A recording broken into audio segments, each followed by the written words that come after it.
আপনারাও কি আমার মতো রোগা পাতলা শরীর নিয়ে চিন্তিত? তাহলে আপনাদের চিন্তার দিন শেষ। আপনিও যদি রোগা পাতলা থেকে পাটার মতো হতে চান তাহলে সার্ভিস নিতে পারেন তার থেকে। ডেফিনেটলি। সরি, সে আসলে ডিরেক্টলি সার্ভিস দিবে না। সে আপনাদেরকে প্রোডাক্ট সাজেস্ট করবে যা খেয়ে আপনারা রোগা থেকে পাঠা হবেন। তাই এর একা পাইতে 50 জন লাগে না, হাতে গোনা 5টা ক্ষমা থাকলে না।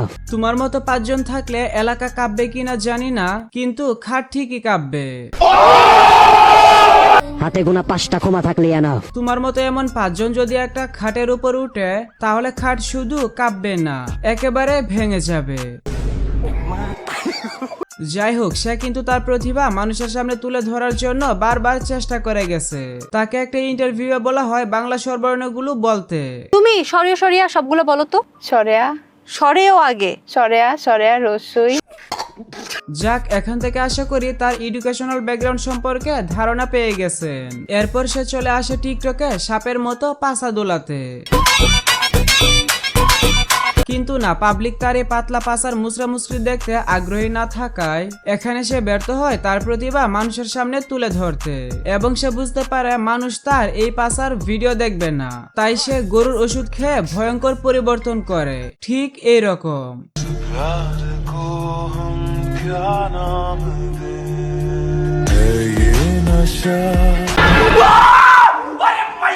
সরি, ভুলে অন্য ক্লিপ লাগিয়ে দিয়েছি। তার পরিবর্তনটা ছিল এরকম থেকে এরকম, কিন্তু এই বস্তার মতো পাশা নিয়েও মানুষ তাকে গ্রহণ করেনি। তাই সে নেমে পড়ে মডেলিং এও সুবিধা করতে না পেরে চলে আসে মিউজিক ভিডিওতে অভিনয় করতে।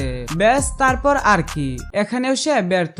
কিন্তু এরপরে আসে আসল টুইস্ট। সে শুরু করে দেয় প্রোডাক্ট প্রমোশন, এবং এই কাজটা সে শুরু করে সেই গরুর ওষুধ দিয়ে, মানে যে ওষুধ খেয়ে সে এরকম থেকে এরকম হয়েছে। কিন্তু মজার ব্যাপার হচ্ছে বারবার সে চারিদিকে ব্যর্থ হওয়ার পর একটা জিনিস সে খুব ভালোভাবে বুঝতে পেরেছে। কারো একদিন হব, কারো এক রাত হব, এর বেশি কারো রুচি হবে না। আসলে তোরে একবারের বেশি দ্বিতীয়বার খাওয়ার রুচি কারো হবে না। আচ্ছা, আমরা আবারও টপিকে ফিরে যাই। সো একটা প্রোডাক্টের প্রমোশনের জন্য তুমি মোটা হয়েছো, তুমি ওই প্রোডাক্টটাকে আসলে খেয়েছো? ডেফিনেটলি, না খেলে কি ওয়েট গেইন আচ্ছা, করতে ওটা খেয়ে তুমি মোটা হয়েছো। গরুর ওষুধ খেয়ে মোটা হয়েছে এটা আবার ওপেনলি বলতেছে। তার কনফিডেন্সটা একবার দেখেন। ডেফিনেটলি, না খেলে কি ওয়েট গেইন আচ্ছা, করতে ওটা খেয়ে তুমি মোটা হয়েছো।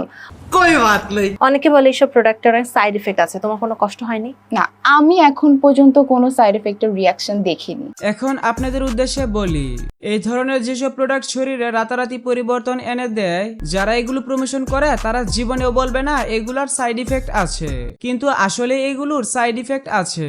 আপনি হয়তো সাথে সাথে কোনো ধরনের সমস্যা লক্ষ্য করবেন না, কিন্তু আপনি যদি রেগুলার এগুলো সেবন করতে থাকেন তাহলে একসময় আপনার কিডনি এবং লিভারের সমস্যা হবে মাস্ট। আমার কথায় বিশ্বাস না হলে আপনি ভালো কোনো ডাক্তারের সাথে কথা বলে দেখতে পারেন। তাই বলবো, অনলাইনে বিজ্ঞাপন দেখে রাতারাতি পরিবর্তনের জন্য এইসব প্রোডাক্ট কিনা থেকে বিরত থাকুন। কালো আসলে এমন একটা রং যেটা আসলে আমরা কেউই, মানে যতই মানুষ বলুক না কেন যে ফেস ডাজন্ট ম্যাটার বা স্কিন কালার ম্যাটার করে না, কথা বলবে ঠিক আছে, কিন্তু এভাবে মাথা নাড়ানোর কি আছে ভাই? কেউ যা, তারপর তার মাথায় দুই দিক দিয়ে এভাবে কেউ চাপ দিয়ে রাখ। আপনি কোনো একটা জায়গায় যান, আপনার সবার আগে দেখবে আপনার স্কিন কালার। আপনি যদি দেখতে সুন্দর না হন, কয়েক লেয়ার মেকআপ করার পরেও ক্যামেরার সামনে যেভাবে কথাগুলা বলতেছে মনে হয় যেন বলিউডের নায়িকারাও তার কাছে কিছুই না। এই যে এখন আপনারা যেমনটা দেখতে পাচ্ছেন, জাস্ট একবার মুখটা ধুয়ে আসার পর চিনতেই পারবেন না। আমার যখন ক্লাস 7-এ মেবি ছিলাম, তখন কোচিংয়ে একবার আমাকে প্রপোজ করেছিল প্রায় 500 গোলাপ দিয়ে একসাথে। জাস্ট একবার ভাবেন মানুষের রুচি কতটা নিচে নামলে এর মতো মেয়েরে 500 গোলাপ দিয়ে প্রপোজ করে। যদিও তার এই কথার মধ্যে আমি কোনো ভরসা পাচ্ছি না।